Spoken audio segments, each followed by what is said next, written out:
Muy buenos días, nos encontramos nuevamente en la clase de Historia del Perú.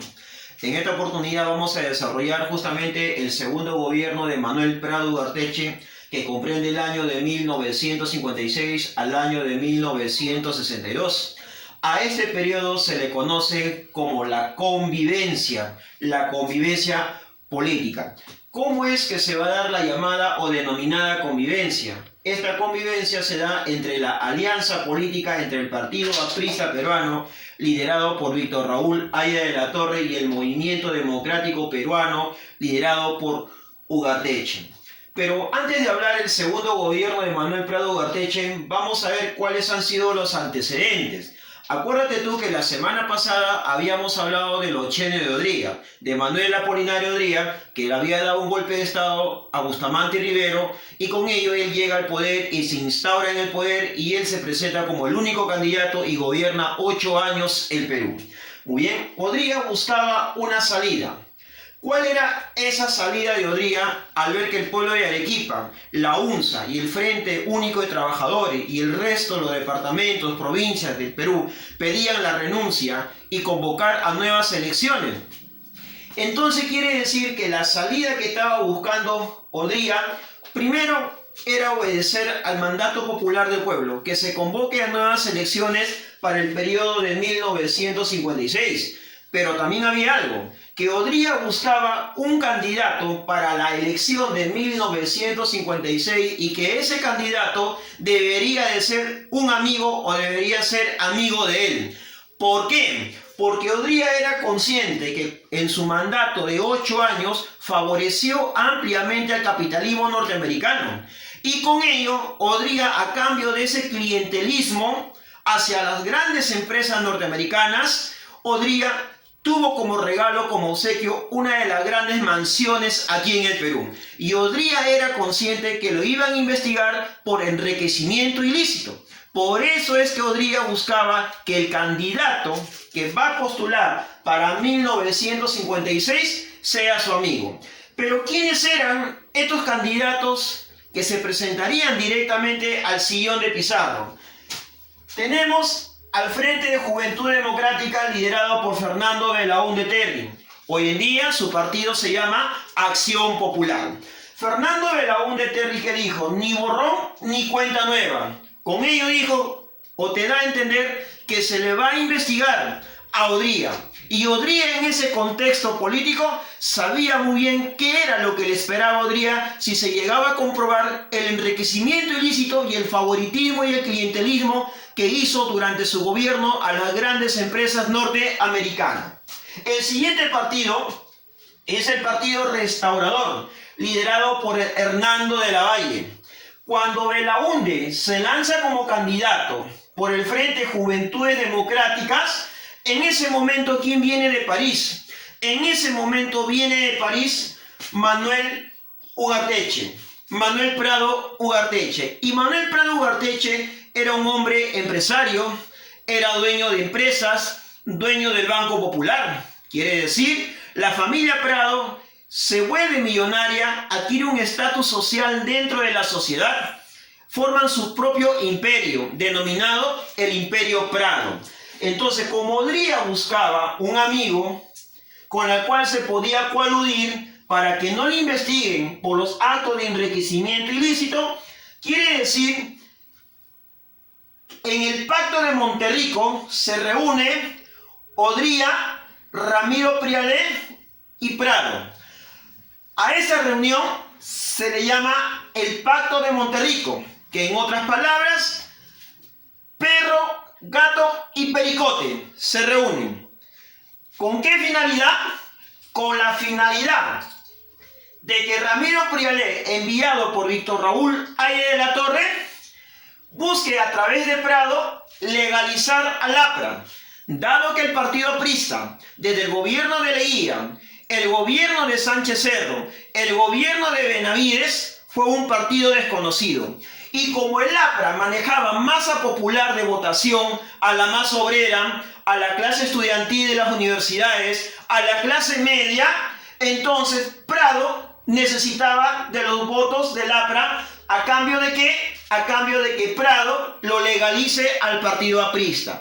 Entonces, en el Pacto de Monterrico es donde surge la convivencia política, la llamada convivencia política. No era que el APRA, profesor, era antiimperialista, no era que el APRA era un partido moderador. Entonces, ¿cómo podemos entender la alianza del partido aprista aliándose con la burguesía, con la oligarquía peruana? Porque Prado representa a ese sector social de la oligarquía, sus descendientes, los consignatarios de la época del guano. Esa es la raíz de la familia Prado y del imperio Prado. Cuando el APRA establece la convivencia, ¿qué es lo que va a pasar al interior del partido aprista peruano? Que eso va a originar una ruptura al interior de la Casa del Pueblo. Quiere decir, entre los apristas y los antiapristas rebeldes. Los antiapristas deciden abandonar la Casa del Pueblo porque no estaban de acuerdo con la medida política que había adoptado Víctor Raúl Haya de la Torre. Entonces, de ese APRA fragmentado, ¿qué surge? Surge el MIR, el Movimiento de Izquierda Revolucionaria, liderado por Manuel de la Puente Uceda.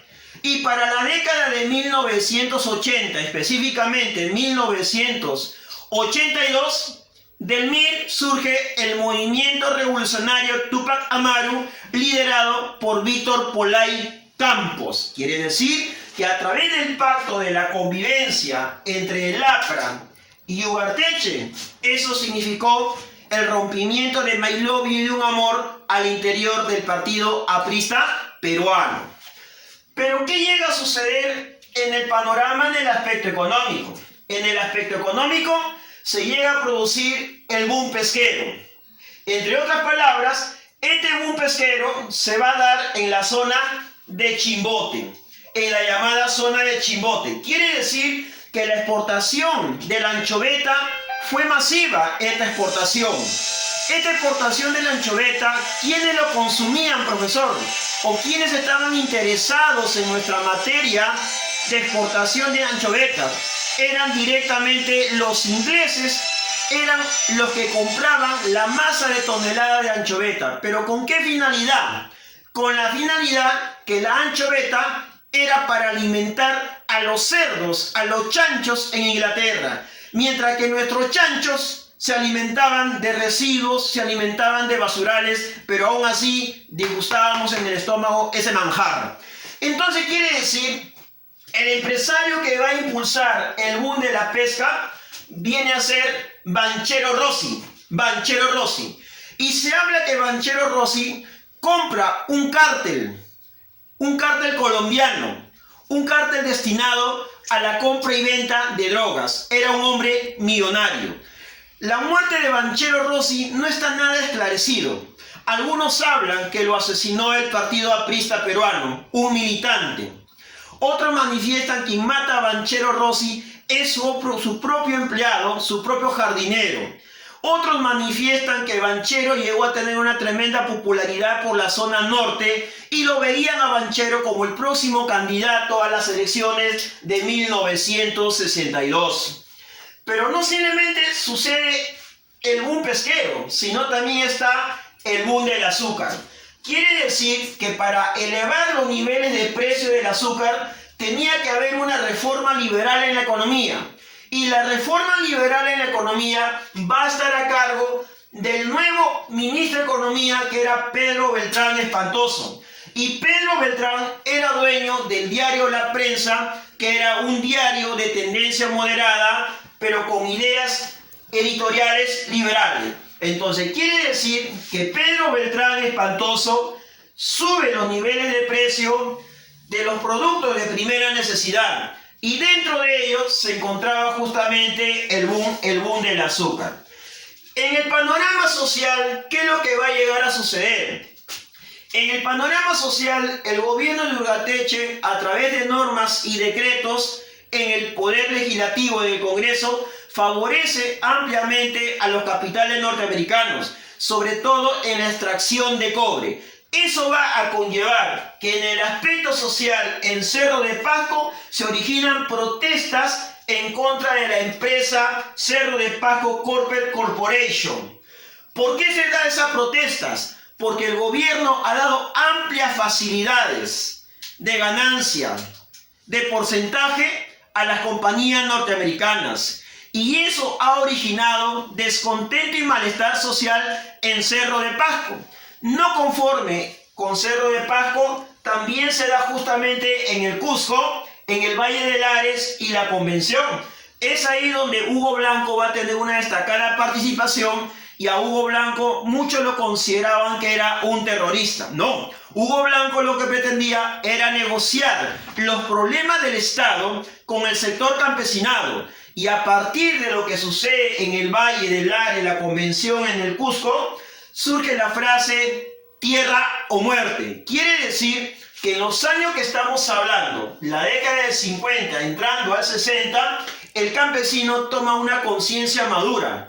El campesino lucha por sus objetivos. Me sacarán de acá solo muerto. Defenderé mi tierra, pero para defender mi tierra lo defenderé con la sangre y el sudor. Es ahí donde ya hay una conciencia ideológica de la masa campesina. Y como los campesinos en temas anteriores te dije, el APRA jamás llega a tener el apoyo de la masa campesinada. Y más aún habiéndose dado el Pacto de Monterrico, donde se reúne perro, gato y pericote. Pero también viene el segundo huaico. El segundo huaico se va a dar justamente hacia Chimbote. De Ancash hacia Chimbote. ¿Por qué? Porque en Chimbote estaba centralizado toda la masa laboral y la empleabilidad. Entonces, muchos ciudadanos de Ancash, desposeídos, sin trabajo y por buscar trabajo, van a migrar directamente hacia la zona de Chimbote. Pero también vienen las protestas hacia Lima. Van a haber protestas, huelgas y paros. Pero ¿sabes quién nos visita? Durante los años que gobernó Ugarteche, nos visita Richard Nixon, el mismo que estalló el escándalo Watergate en los Estados Unidos. Richard Nixon viene y va a dar una conferencia en la casona de San Marcos.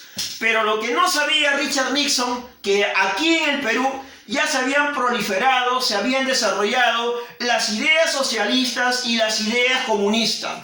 En medio de esa protesta, la gente salió a protestar en las calles y a Richard Nixon le meten un escupitazo. En otras palabras, le escupen en la cara a Richard Nixon. ¿Y sabe quién es ese personaje que le escupe en la cara a Richard Nixon? Es el señor Alfonso Barrante Lingán, líder de la Izquierda Unida. En la década del 80, alcalde de la ciudad de Lima. El mismo que creó y sigue vigente hasta el día de hoy el programa El Vaso de Leche. El mismo que tuvo un tremendo romance con la cantante de moda Paloma San Basilio, y que él mismo contrataba la suite del Hotel Crión para tener sus relaciones amorosas con Paloma San Basilio. Entonces quiere decir que en el Perú ya se habían proliferado las ideas socialistas, las ideas comunistas. Y profesor, ¿y qué pasaba en el mundo mientras que Ugarteche gobernaba del 56 al 62? En el mundo, en 1959, estalla la Revolución Cubana. 1962, la Revolución China con Mao Zedong. Y la rivalidad y la polaridad entre lo que es los Estados Unidos y lo que es la Unión Soviética, vale decir lo que hoy llamamos nosotros Rusia. Bueno, estimados jóvenes, espero que ha sido de tu agrado. Nos vemos.